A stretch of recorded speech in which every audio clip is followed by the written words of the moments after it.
Hello, everyone. Welcome back to the Inspired Riding interview series. I'm so glad you're here. Let's take a nice deep breath. Breathe in, breathe out, sending love to all of you. And today I am so excited and grateful that Dee Wesley is here to chat with us. Dee is an amazing body worker for horses, and love to have you say hello and let us know where you're from and what exactly you do with the horses, and that way we can get started this way. Hey, well, thanks for having me again, Beth. You're welcome. I miss seeing you and Pepper and oh, what's the other one's name? I can't remember. That's okay. Indy, yeah. Anyhow, yeah. So my name is Dee Wesley. I'm from Middle Georgia, originally from Pennsylvania, and I am an equine body worker. I've been doing this probably 30 some years. I don't know. I lose track. I started out with people. That was my, I'm an ND. That's a certification. I'm not a medical professional. And I started working with people. And as I started through this course with the ND, I discovered bodywork. And I started my bodywork business with people and got into horses. I've been into horses several times. You know, you start with horses, you take a break, and, you know, life happens. And I wound up back in with horses again and had horses with problems. And the owner of the facility said, "Hey, you think you can do something?" And I said, maybe. And I did. And it went from there to a whole lot of other studies and certifications and rabbit holes.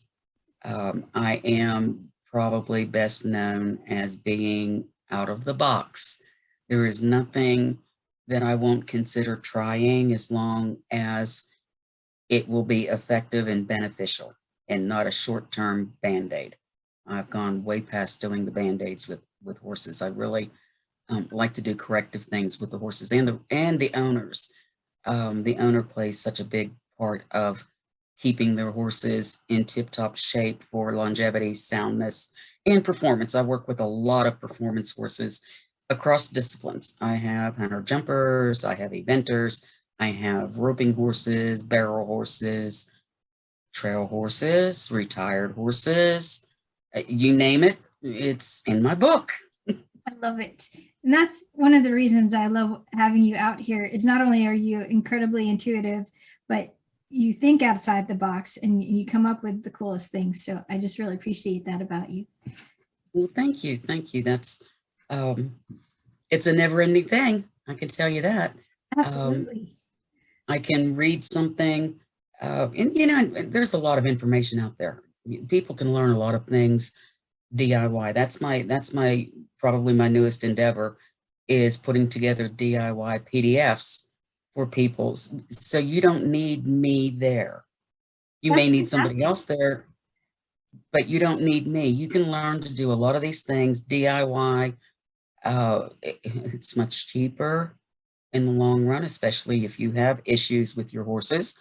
But anyhow, that's as I get into I'm not near my twilight years, but I think I would like to slow down and enjoy the fruits of my labor with my horses, aside from just bathing and grooming and putting my hand on them. And you know, I don't ride much anymore because I've just been so busy. And my body has a part of that too. You know, I'd like to take care of myself more. I think everybody should take care of themselves more. You may think that you're doing the best that you can. Do more. Oh, I like that. Yes. Preach. Yeah, I can do that. Oh my gosh. Well, let me ask you a really fun question that I ask everyone in the beginning. If I were to hand you $10 million, what would be the first thing you would do? I thought long and hard on this because my first answer is rehab facilities that everybody could get there within 3 to 4 hours drive. I would be like satellite rehab facilities. However, yeah, I want those facilities to be the type that works with the psyche of the horse. These horses that go into rehab facilities generally have a physical issue. Quite often they have a mental block because horses don't let things go like people do, or you can't tell them, just forget about what happened and do this. And that doesn't work. I have a real interesting analogy about limping. If you sprain your ankle, you can relate to this. If you sprain your ankle and you limp because you're protecting your ankle, and that ankle has healed, but you're still limping because your body has been set up in this pattern, and you think you have to continue to protect it. That's how horses think. That's so now true. Yeah. You're a toddler that you're responsible for, your child, your niece, nephew, grandchild, whatever, is just coming 3 years old, and they are at that point when you say no, and they're just going to push that envelope. And you say to them, do not go past the front of the house. That's too close to the road. And they go 2 steps past the front of the house, and you say, I said, and they giggle and they run toward the road. So there you go, and you take off at a rapid rate of speed, and you snatch that child up, and you say, I told you not to go past the house. And you turn around, you're giving them a hug, and it's okay. And you turn around and you're walking back, and you realize that you ran. You didn't limp, you didn't fall down, and it's perfectly fine. So horses, we don't get to do that with horses. Like, you can't, you have the horse that says, well, you can't make me because I can't do that. The horse thinks they physically cannot do it. And so you have to get out of the box and work with their mind and kind of trick them into a movement. And they're like, oh, I can do this. I can do it like this. And that's a whole training thing that, that people go through, but they don't realize that issue is always there when they have an injury. So I would spend almost every dollar. I think I need 2 new pairs of boots, maybe a new jacket and a hat. I think you should get that. Yeah. Oh my goodness. But that's what I would do. I would, if I couldn't, if I couldn't do that, I would kind of train people to be able to go into these facilities and work with these horses once a week, twice a week. Have a whole different niche of working with troubled horses. I talked about doing those PDS for DIY. And I have one that I did that's really interesting, that works with the 5 elements of the horse, because everything in an injury or a crisis, everything gets jumbled up in their body. And so do the messages that go to the brain that tell them what to do. So if you can rebalance that yourself, you'll find that, and this is going more into the rescue end of it, but you'll find that if you can work with these horses and get them balanced internally, that a lot of those troubling issues go away. And it's just a matter of knowing how to do it. And again, that's what I want to share with people. So, yeah. This idea. I can't wait to see all of them. Yes. And I'll definitely share them in the group for sure. Thank you. So speaking of group, I'm going to go to my private group members' questions, so that way we make sure we get them first. Okay. Kelly wanted to know, what are your thoughts on warm-up or stretching exercises for the horse prior to a ride? And then her next part of it was thoughts on how to alleviate arthritis pain in an older horse, and is MSM valuable in your opinion? Big question. Yes, warm up is incredibly important for your horse's pre-ride. Whatever you do with there's a number of different exercises out there. Some I'm a big fan of, some I'm not, just for reasons of the biomechanics of the horse, because that's where I kind of specialize. If whatever you do with your horse, your stretching routine, I like passive stretches. And you can Google that. You can ask people about passive stretches. The most important thing that you can do, however, after your stretches is give your horse a good 10 to 15 minutes of a walk, just a walk. Especially if your horses have been stalled and then you get them out and you're going to ride. If they're pasture horses, 5 to 10 minutes is good. That is good for the joints. The stretching is good for the muscles to loosen things up and open things up. The walk, your horse moving at the walk, is important for the joints, the synovial fluid in the joints. Okay, I'm going to get myself in trouble probably. So a lot of times when you take your horse and they're considering injections and they want to check that fluid, if the horse has not really, and I can't say that I understand 100% how the fluid thickens as it's protecting, but when they pull this fluid and it's thin and they say, oh, this fluid should be thicker. Well, if they had done this after a good warm up and exercise, I think that they would find that those fluids would be thicker. So it's not that I'm not a fan of injections. I think anything that you can do to help your horse if you're in performance or keeping him healthy and comfortable, I think that's fine. I think they should be used judiciously. So that's where also we're talking about arthritis. So if you can warm that horse up, a lot of times these horses in the beginning stages of arthritis, they warm up out of it. And that, that's a big indicator. I personally have, and this is another, get myself in trouble.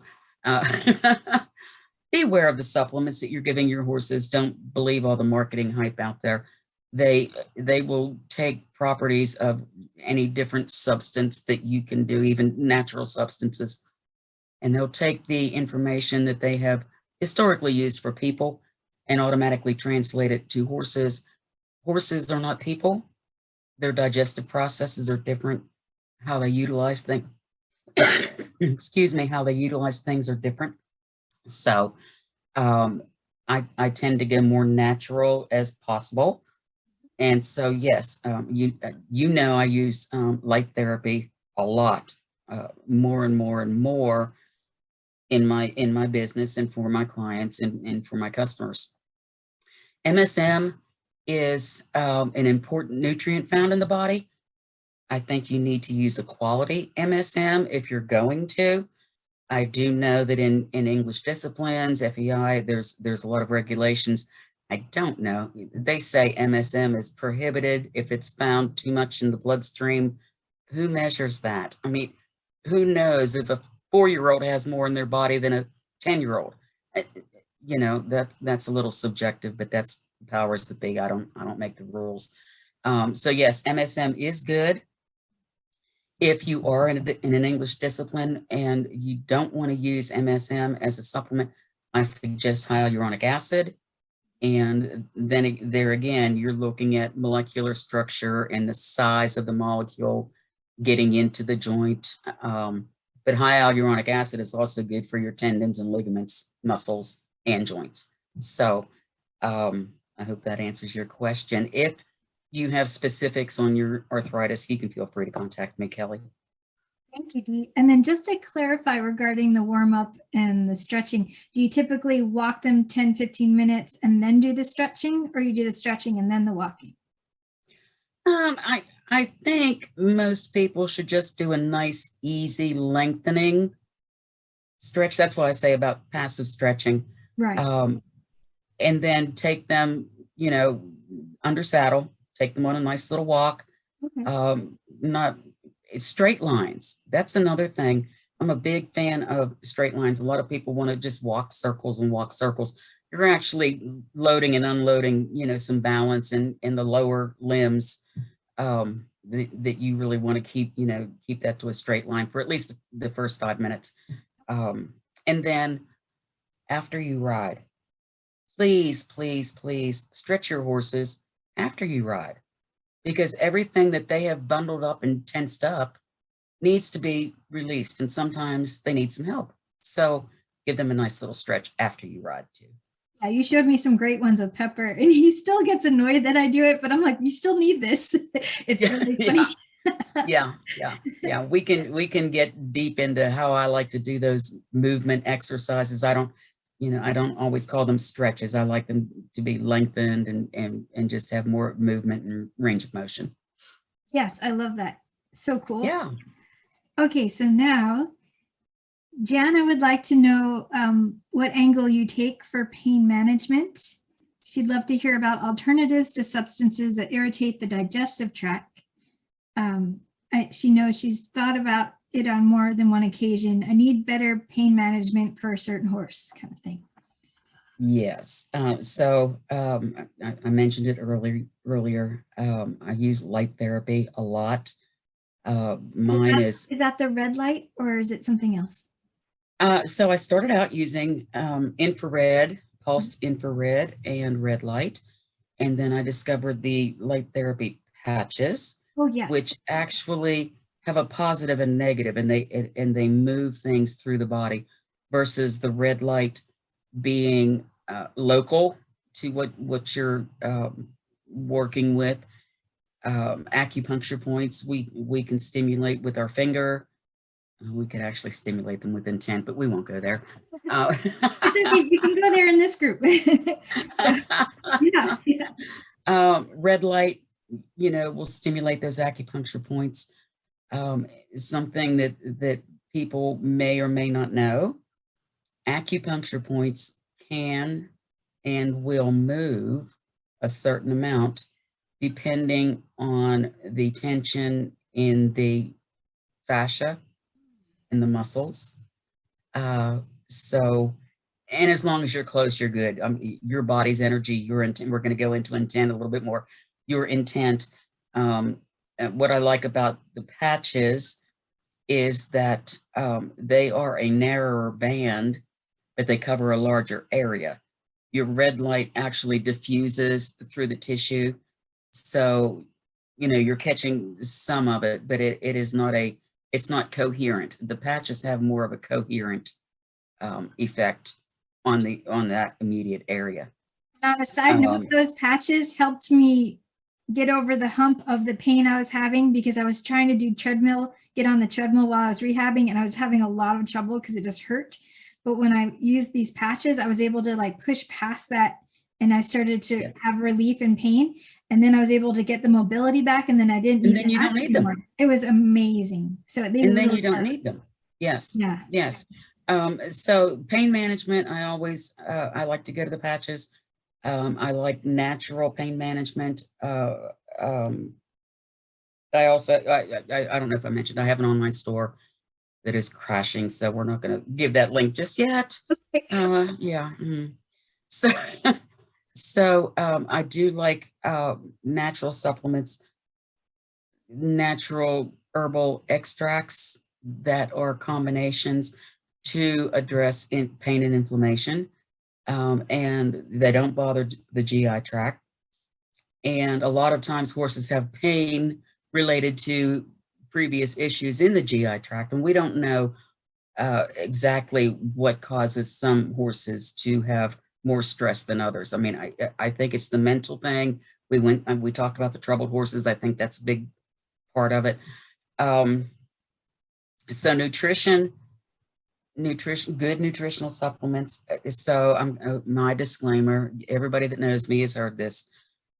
Some of these products that are out there make these claims, but are you getting, and I'm talking about some prepackaged programs, even though I have a GI program that I use for, quite honestly, ulcers, stress, all kinds of, malabsorption, horses that aren't getting all the nutrition that you're feeding them, 14 pounds a day, and they're losing weight and they look terrible and that sort of thing.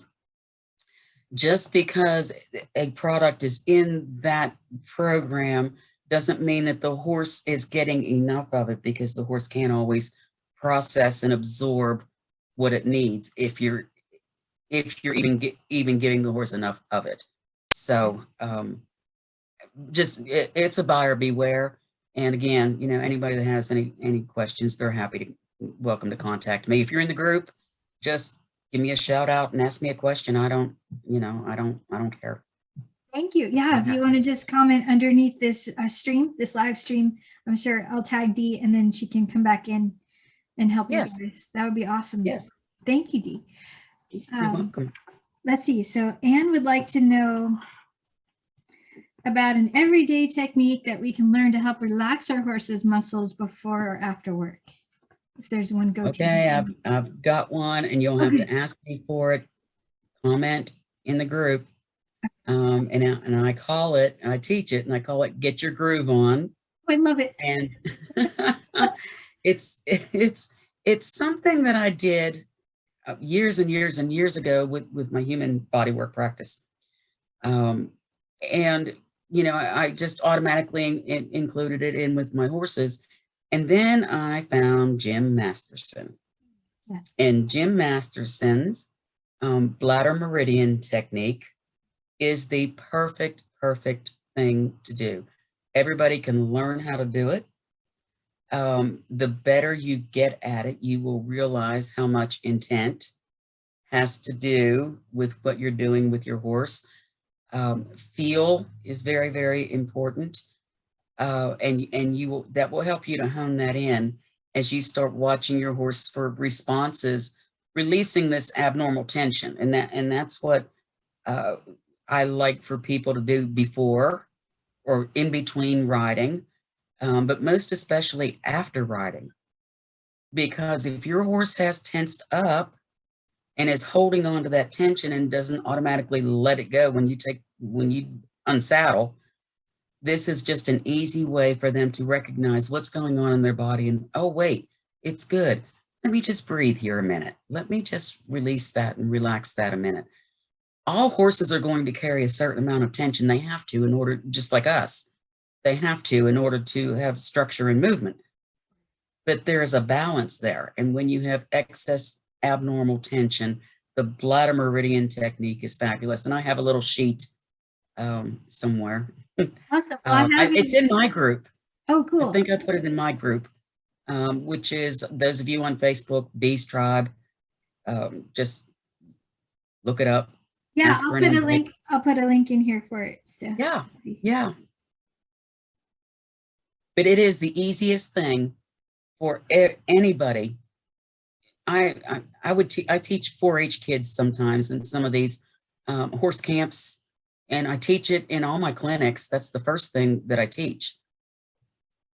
I love that. And that's actually what I encourage all of my students to do. And I've actually included it in my Brave in the Saddle program as one of the lessons. Oh, I didn't know that. And so when you said that, I'm like, yes, I love it. And I hadn't actually, I've mostly did it before riding, but to do it after, that's a light bulb moment I hadn't considered. So now I'm really excited to do that after. Yes. So a lot of people, it depends on the time that you have. Mm-hmm. Now I have, some of my clients and customers, they can only get out to the barn X amount of times, but they can go once a week, like during the week, and spend some quality time with their horse. That's a whole other one of the questions you have for me. Yes. But I'm going to go ahead and answer it now. Learn to put your heart in your hand and your hand on your horse. That came from Pat Pirelli many years ago. And it stuck with me because I realized that when you're in my industry, you'll see different people have different approaches and things like that. And I tend to see horses being more receptive and responsive. If you're clear in your intent and you put your heart and keep your heart in your hand, don't get discouraged because the horse doesn't know. You just kind of slow down, lighten up, breathe, and give the horse an opportunity to accept it, recognize it, and then respond to it. Beautiful. And that was in reference to Tamar's question. How would you suggest introducing a horse to body work when they aren't used to that level of care? Well, That yes. pretty much answers most of that. Yeah. Yes. And patience. Mm-hmm. Patience. Now, I understand that the average owner rider isn't used to holding their hand up here for 20 minutes, 30 minutes. Sometimes when I'm working with a horse, Beth, you've seen this, it looks like I'm doing nothing and my arm is up here just holding space, waiting, and it looks like I'm doing nothing. Try holding your arm like this for 20 minutes on a regular basis. You'll have to build up these muscles. More yoga. Yes, and Yes. don't get tense in your body. The more tension you hold in your body, same with riding, the more tension the horse anticipates. He recognizes your tension, and then he's waiting for, is it going to be more? Is it going to change? You know, and I'm talking about the psyche of the horse again, how they're processing. Do I have to escape this, or what do I do? How do I sink into this? So, but Tamar, Tamar. So your touch, and if you think you're light enough, go lighter. If you think you've waited long enough, wait longer. If your intent is muddled, clarify it. And you will find that horse will respond. A lot of horses don't start with their head. A lot of horses, you can get a lot of response just starting at their shoulder. Maybe your hand up on the withers just lightly. Put your intent in there. I have so when I finish a lot of my sessions, I talk to the horses all the time. They talk back to me. But I will tell them, this is where the good juju lives. And I'm pushing it all from me into you. So if you think about your heart in your hand, all the good energy, the good vibes, the good thoughts, the good wishes, whatever you're trying to accomplish, just think about sending that through your hand, that contact, wherever you are with the horse. And if they get a little antsy, sometimes they have to move their feet. Well, they have to move their feet. So, and that answers, and there's another whole other question there, but yeah. So it's timing and patience and touch and intent. And it's nothing that you cannot learn. Oh, yes. And she's really tuned in. So I think she's going to have a beautiful time with this new mare. Oh, good. I love mares. Oh, she's wonderful. She got a percher on, so it's very exciting. I can't wait to see their journey unfold. So I would love to know, how has your perspective on horses and riding shifted throughout your life? So when I first started, and we'll skip the, how long I've been riding and blah, blah, blah. Actually, I was like 5 or 6 years old that I remember my grandfather introducing me and blah, blah, blah. And he introduced me first with a plow horse. Oh, wow. Okay. And then he passed. I didn't have any relationship with horses. And then I married somebody who had horses, and the horses were a tool to carry you from point A to point B, and do what you said. Okay. And then that was the end of that marriage.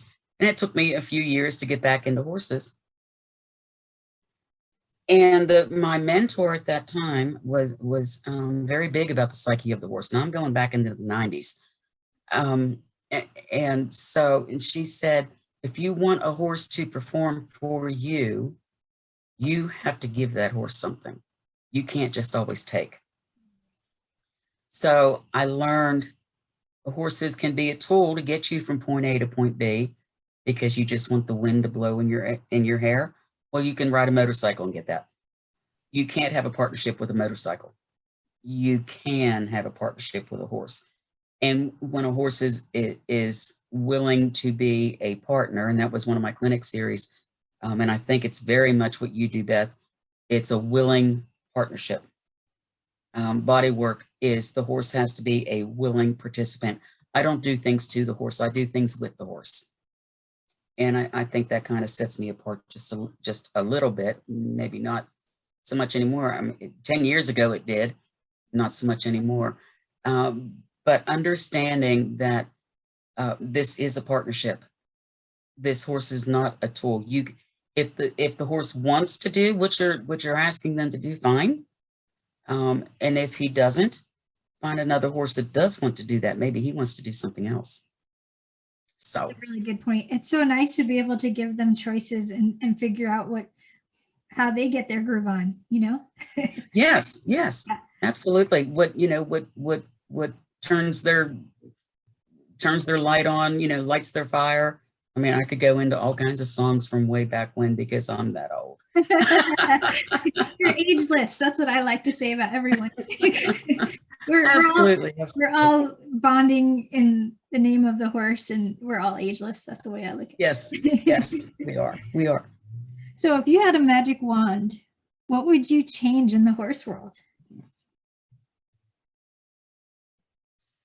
Oh, the magic wand. What would I change? I would change how most people understand truly how the horse works. Not that it just has 4 legs and carries me from point A to point B. That they would understand little signs that there's pain or a misunderstanding. And I think misunderstanding, I have a client of mine, and we tend to work with a lot of misunderstood horses. And they're only misunderstanding because they've never been taught. And people don't take that, they expect things rather than accept things. Oh, I got chills from that. Yep. That's very well said. Yeah. I think we expect a lot and accept less. I think that's what I would change in the world. I think that's awesome. And that goes with my theory of just appreciate everything they do for us, every little thing, and let them know you appreciate them. It's such an honor to sit on them, you know. It is. It depends on where your mindset is. And I don't expect everybody to want to have that willing partnership with their horse, because I work with so many performance horses. They expect the horse to perform. I wish they would understand that that performance would get better if they would get better, if the person would get better, and just give just a little bit more. That goes with what you started in the beginning. Work more on your own self-care, and then that shift can happen. It can. You will get better in your mind when your body is in better physical shape. Yes. You can have the best intentions in the world in your mind, but if your body can't do it, you can't do it. What about the horse? The horse says, I'm going to go out here and do this for you, but I can't do this. I can do all these other things. I can't do this. And instead of looking at more trainers and more tools, I think we need to work on ourselves and our understanding. Absolutely. I love that. Yeah. So, what's the best piece of advice you were given about horses? I need to have more time than the horse. The mentor that I spoke of way back, I'll tell a story. She had sold a horse, and the people had the horse for about a month and called her and said, we can't catch this horse. And she's like, well, what do you mean? How much, her dynamics, things change, environment, whatever.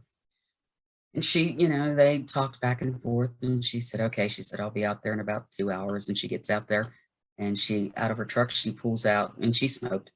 She pulls out a chair and a pack of cigarettes. And she takes the chair and she goes out in the middle of the pasture, the halter and the leads laying on the ground there, opened the pack of cigarettes, took the cellophane off of it, just sat there and just rustled. And she said it wasn't but about 45 minutes later, that horse was over there in her face. What is that? Can I have it? She said they would go out there for 10 or 15 minutes, run the horse around. They would get tired. They would quit. She said, you've got to have more time than the horse. And I have kept that all the way through, even in my business. Yes, if I'm working with the horse on a regular basis every month, I might be able to get through that session 45 minutes to an hour. Depends on what the horse wants to give and how he wants to be. And then there's a time that I've worked with a horse for 3 years, and here I am an hour and 45 minutes later in that session because he needed me to have more time to get done what needed to be done. So yes, my biggest piece of advice was have more time than the horse. I love that. And so would you write that on a billboard for the horse world to see, or would it be something else? It would be something else. And it would be maybe unpopular. Manners, people. Both ways. You need to have manners with your horse, as in the time that you take with your horse. Yes, I know in situations, being late to a show, and I can be saddled up, bridled up in 10 minutes and out there doing my walk and getting into show. But if that's what all your horse gets, that's what he expects. So you can't expect him to settle down because you want to spend 20 minutes with him now, when normally you only spend 5. And on the flip side of that, your horses should have manners, as in respecting, I don't like the word respect, but understanding boundaries, understanding that they're 1,000 pounds, 1,200 pounds. We are 120, 150, 200 pounds. That's, they need to understand that they can hurt us. Yeah. And for expectations. Yes. Yes. And so you, in your interactions every day, you teach your horse what is acceptable and what is not. And when you let some things go, you call in a professional to help you with whatever, and your horse has no manners. And the professional is trying to help, but sometimes it kind of really blocks the help, Sure. And then you get into, well, I'm just going to drug them or dart them and do what I have to do. And then you get people that I just want to get in here and get out of here, instead of really giving the full measure of what they could if the horse had manners. That comes back to, you need to have more time than your horse. And then it becomes installed easier, right?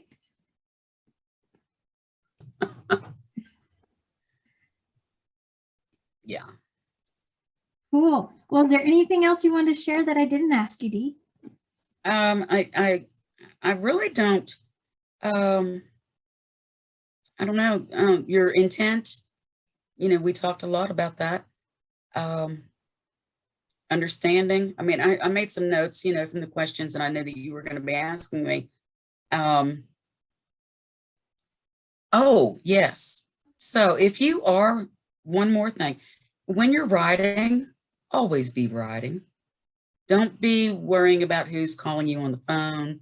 Don't be one-on-one with your horse. I think horses appreciate that. That'll be less surprises for you. And that is where you find that when you have an intent before you even ask, the horse is already giving, because you're in tune, you're together. Absolutely. I love it. That's very much inspired riding. I always think of something you want to do in your mind, ask your heart, make sure it feels good to you, then ask your horse's heart, are you ready? And then if you get green lights on all 3, then ta-da, you go for it. Yes. Otherwise, if you get any kind of yellow or red lights, you get curious to shift your ideas. So. Yes. And it will come automatically in the clutch. I'm going to tell you one last little story, and we're probably out of time, but so my husband is a team roper, and I spend a lot of time with team ropers and cows and bulls and things that you do. and I was riding a horse, and they were working cows and doing whatever, and some of the cows broke loose, and I'm just standing there observing, sitting on the horse, but I was riding. We were still 100% connected. And I saw a small bull look at my husband, who was in the arena, and the bull was in the arena. And my first thought is, I've got to do something to head. And I never got the thought out of my mouth before that horse headed that bull off to get his attention away from my husband. Got it, Mom. I love it. Yes. Yeah. So if you're always riding, you're always connected, and your horse will know, and always be consistent in that. Beautiful. Okay, I'm done. I could go on for hours. I know, and I love chatting with you. Thank you so much, Dee. I really appreciate your time and all of your information that you shared. I know everyone here in the group will love watching the replay. And how can people get a hold of you if they would like to reach out? Well, first, I'd like to say you are so welcome, and I enjoy these chats. I know when I come to your place, I'm there for hours and hours because we can chat. Oh, yes. If you're on Facebook in the group, Dee Wesley, Bodywork and Integrated Therapies is my page, one of my pages. The other one is Equine Solutions Naturally. And I would really love, I have a brand new group. Well, it's new since the first of the year. And it's called Dees Tribe, DEE''S TRIBE. And that's a place where my future endeavors are, all the PDFs talking about things, nutrition, like therapy, just whatever that we can share in there. Disclaimer, yes, I do sell products, but I am not you have to buy this. If you ask me a question, I'm just going to give you the answer of what I would use, what has been successful for me, and what you can try. So, awesome. But thanks so much for having me again. You're welcome. Thanks for being here. And I'm sending love to all of you. Remember to lead with kindness for yourself and for your horse. And may the horse be with you always.